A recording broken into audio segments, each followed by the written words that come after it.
Bonjour, je suis Eric de la chaîne Tutoriel d'Enrico 78, technicien en informatique.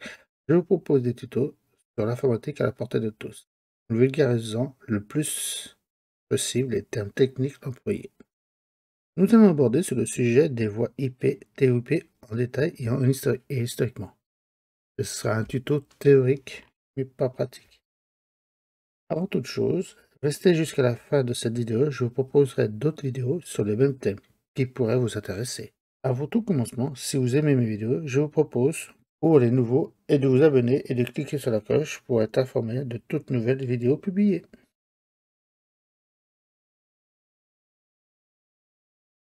Ces dernières années, la technologie voix IP a révolutionné la téléphonie, facilitant les communications à travers le monde entier. De nos jours, il existe un grand nombre de logiciels utilisant la technologie de voix IP. Certains sont même gratuits, comme Skype, WhatsApp. Beaucoup de particuliers utilisent désormais cette technologie par l'intermédiaire de leur fournisseur d'accès, pour pouvoir communiquer avec leurs amis et leur famille partout dans le monde. Mais de plus en plus d'entreprises se tournent également vers les solutions de téléphonie d'entreprise cloud. Présentation. La définition de VoIP signifie Voice over Internet Protocol, c'est-à-dire la transmission de la voix par Internet. C'est une technologie qui permet la communication par la voix ou multimédia, vidéo ou flux audio, par le réseau Internet IP. Vous pouvez le lire sur le slide, la voix IP ou voix IP ou Voice over. En anglais, c'est la technologie d'avenir pour la téléphonie en entreprise. La voix IP se limite par la voix, puisqu'elle prend en charge les canaux modernes de communication, ce qui est fortement intéressant compte tenu de la situation actuelle, notamment pour le télétravail, qui a été le cas depuis quelques temps. Un peu d'histoire. Ouais, le projet d'entreprise s'intéressant à la voix IP ont été dotés pour la création le 4 avril 1989 par Mark Anderson et Gene Clare. Le Netscape qui sort le 13 octobre 1994 au navigateur web. Donc ces dernières années, la technologie VoIP a révolutionné la téléphonie en facilitant la communication. Dans le second temps, la seconde partie des années 90, les premiers réacteurs grand public d'Internet ont été proposés de services de messagerie instantanée, permettant de passer la voix sur IP, mais n'ont pas pris le risque de mettre ces options en avant, afin de ne pas inquiéter les grands opérateurs traditionnels comme France Télécom. Les messageries ICQ, l'ancêtre de ces lointains de Skype, est lancé en 1996 par les deux étudiants fondateurs de la jeune entreprise israélienne, Mirabilis, qui permet de retrouver ses amis et de gérer la liste de ses contacts personnels. Puis elle est rachetée pour 285 millions de dollars en 1998. AOL, Time Warner. AOL, c'était un ancien fournisseur d'accès Internet. Pour les puristes ils ont connu ça. Parallèlement, écrit en anglais, PL, c'est un langage de programmation sur un ordinateur par Dave Brown. IAM est représenté par AOL en mai de 1997. QQ, le clone chinois d'ICQ, crée un protocole fermé et propriétaire concurrencé entre 1998 par le protocole libre et ouvert Jabber. Les fournisseurs de contenu Internet, donc Yahoo Messenger en 1998, MSN Messenger en 1999 et Gulu en 2000, lancent leur propre messagerie instantanée, gratuit mais propriétaire et fermé et financé par la publicité. On continue la belle histoire. En août, ICQ compte 38 millions d'abonnés et IAM 25 millions d'abonnés, comme vous pouvez le constater, comme vous pouvez le lire, avec 0,5 millions de connectés en permanence. Microsoft a lancé son propre logiciel de messagerie le 22 juillet 2009, alias Sally Yahoo Messenger et des sociétés de la Galaxy. Microsoft lança automatiquement pour pouvoir, comme Indeed, ActiveX, le MSN Messenger, si vous vous rappelez pour certains, pour lui demander une norme commune afin de faire communiquer toutes les messageries instantanées. AOL se défend en soulignant que son logiciel Aya est totalement compatible avec IBM Lotus Note. Il est produit équivalent de Netscape. Netscape, c'était un ancien navigateur qui est venu partir aux oubliettes, mais on peut le retrouver, mais Il y a certaines pages web que ne pourrait pas ouvrir. Le monde permet alors, met en garde plutôt, contre les ports d'entrée communs pour les pirates et les virus. L'User Datagram Protocol étant beaucoup moins protégé que la version Internet, TCP/IP. Et observe que ICQ, la référence autorise déjà l'usage de la téléphonie et de la visioconférence, et que Microsoft a dans son jeu le logiciel NetMeeting pour la visioconférence. Aussi disponible sur Messenger, voilà, alias Messenger Wanadu, réservé aux abonnés de Wanadu. Wanadu, c'est pas ancien Force.com, mais c'était une filiale qui était rattachée. En octobre 1999, émerge même un projet d'adaptation de la technologie de messagerie électronique instantanée d'Huawei, qui s'appelle IAP, pas le groupe A, pour les téléphones portables de Motorola. On continue la belle histoire. Au Japon, plusieurs sociétés offrent leur téléphone international via Internet à partir de 1987 le service alors laissé chez Finland Telecom et la Suède Tele2. Également en 1997, une étude de Forrest Reserve prévoit le marché mondial du téléphone sur Internet et passera les 185 millions de francs, environ 7 millions d'euros à l'heure actuelle, en 1997 sur une totale de 200 milliards de francs, soit environ 305 milliards d'euros, selon les observatoires mondiaux des systèmes de communication. En avril 1987, IBM annonce qu'il vient de créer un groupe de travail international chargé d'étudier un standard pour la téléphonie sur Internet. C'est pour ceux qui ça fait longtemps qu'ils font un peu de l'informatique. Ce qui se passait, c'est qu'il y avait beaucoup de Messenger, Yahoo, Messenger, MSN. Il y avait beaucoup de petits programmes qui permettaient de faire du dialogue et de faire justement de la voix IP Internet. Donc en novembre 1998, un rapport de l'Institut d'audiovisuel et de la télécommunication en Europe estime qu'à terme, la VoIP devrait être proposée pour l'ensemble des opérateurs sur leur marché national. Mais France Télécom et CGTEL déclarent dans la presse de ne pas être pressés et de vouloir le développer surtout à l'étranger. Et voit qu'en France, ça ne marchait pas, on pense, mais ça fonctionnait. Un peu assez frileux dans ce domaine-là. Et en 2005, seulement 6% des lignes sont encore vendues sur un PABX traditionnel, mais il a toujours seulement 8% de terminaux vendus et à raccordement IP.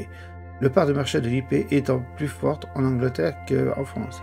Donc, et en 2005, l'arrivée de Skype, remplaçant de MSN Messenger.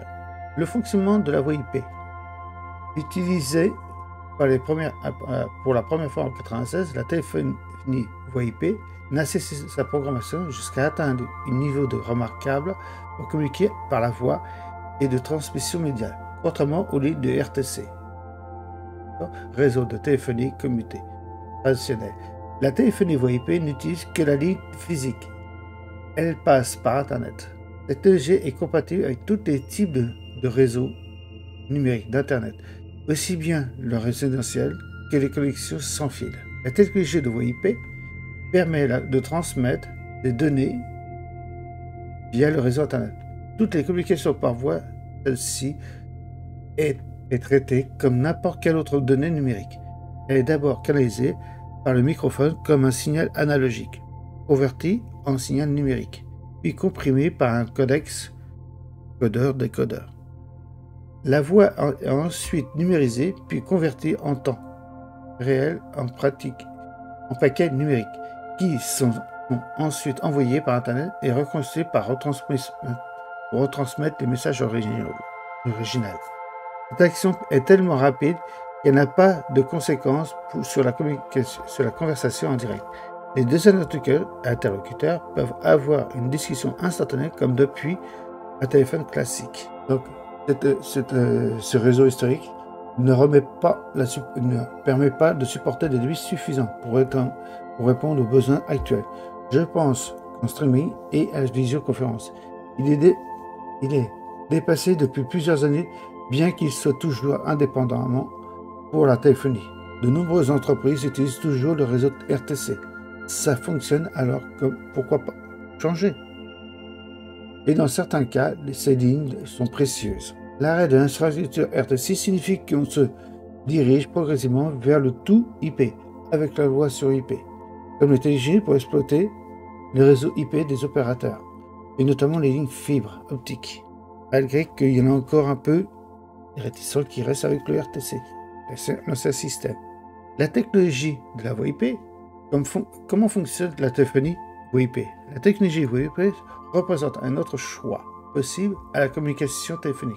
C'est une alternative qui offre des services qui ne proposent pas la téléphonie traditionnelle, à des coûts inférieurs, ou même gratuits pour certains, aux tarifs affichés par certains opérateurs téléphoniques. Et comme vous pouvez voir, ça vous permet, entre autres, de pouvoir plus dévoiler certaines informations et communiquer plus facilement. Et parmi ces protocoles, nous pouvons citer donc cette section initiation protocole. Il s'agit d'un protocole qui gère la section de communication entre deux ou plusieurs participants.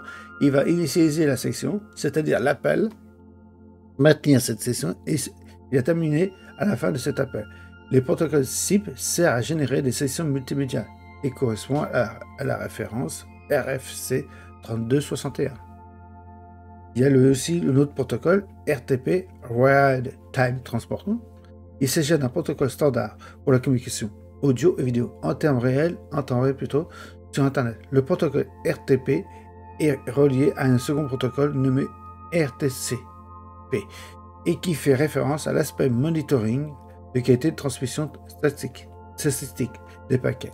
Et la technologie et la différence donc qui se fait sentir, la téléphonie de voie IP grâce à un adaptateur à partir d'un téléphone classique avec un téléphone IP ou encore depuis un ordinateur.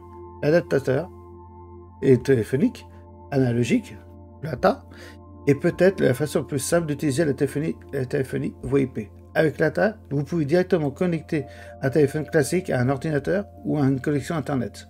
C'est ce qu'on a à la majeure partie des personnes. Quand vous avez un téléphone analogique, que vous avez dans le commerce, il n'est pas validé, homologué pour voie IP, et que c'est celui que vous reliez directement à votre box. Vous permet directement de connecter la téléphonie. Donc, ce qui permet, c'est qu'avec l'ATA, vous pouvez directement connecter donc le téléphone classique à un ordinateur ou à une connexion Internet. L'ATA est finalement un convertisseur de l'analogique vers le numérique. Il convertit directement le signal analogique de votre téléphone et le transcrit en données numériques afin qu'elles soient envoyées par Internet. C'est ce que vous avez, ne serait-ce que dans votre téléphone analogique, pas le téléphone portable, le téléphone physique. Ça passe, et c'est dans la modem qu'il y a la fonction ATA qui se met en route pour convertir l'analogique en numérique. Et la voie IP ou la TOP sont deux notions assez proches. La différence est subtile puisqu'elle concerne le champ d'application de la technologie. Lorsqu'on nous parle de TOIP, c'est-à-dire de téléphonie sur IP ou téléphonie over IP, on parle uniquement du réseau local pour les communications entre téléphones. Quand une entreprise met en place la TOIP, c'est pour exploiter le réseau IP, c'est-à-dire le LAN et les câbles Ethernet pour faire transiter la téléphonie en s'appuyant sur un IPBX compatible. C'est ce qu'on voit dans certaines entreprises quand ils ne se mettent pas en tout. Donc, la téléphonie IP. Un téléphone IP ressemble comme deux gouttes d'eau à un téléphone classique. Il est composé d'un combiné, d'un support et d'un clavier numérique. La différence se trouve au niveau des câbles de connexion. La téléphonie IP a un connecteur RJ45 Ethernet. Alors que l'analogique, il a un connecteur RJ11. Il est plus petit. Pardon. À cette prise Ethernet, la téléphonie IP se connecte directement à votre réseau Internet et peut ainsi utiliser la technologie WiP. Il existe également la téléphonie Wi-Fi, qui sont une variante de téléphone IP. Il fonctionne de la même manière à la réception, qui se connecte à partir du point d'accès Wi-Fi. Quand vous faites un téléphone, par exemple avec Skype, qui vous utilisez la Wi-Fi, c'est le principe. La voie IP d'ordinateur à ordinateur.